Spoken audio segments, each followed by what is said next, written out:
Mayroon ng 51-day na oil inventory ang bansa. Ito ang iniulat ni Pangulong Ferdinand Marcos Jr. sa kanyang video message.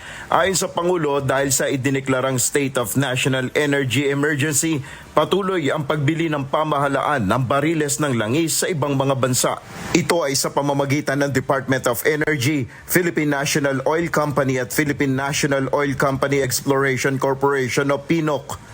Nag-order na ang PNOCEC ng 1.04 milyong bariles ng diesel.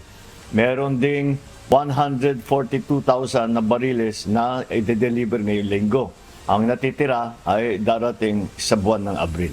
Nai-release na ng DBM ang 20 bilyong piso para sa procurement ng hanggang 2 milyong bariles ng karagdagang langis. 10 araw ito nadagdag sa ating buffer stock.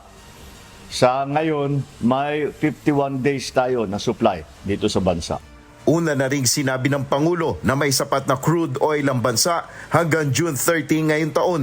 Samantala, ayon kay Pangulong Marcos, asahan ang dagdag na tulong sa transport workers simula Abril 6. Mahigit 256,000 na transport workers sa Metro Manila ang nakatanggap na ng 5,000 na cash assistance.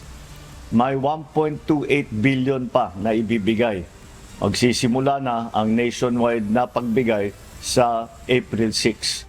Asahan rin anya ang suporta ng gobyerno sa agriculture sector, partikular na ang mga magsasaka at mangingisda na apektado ng patuloy na pagtaas ng produktong petrolyo.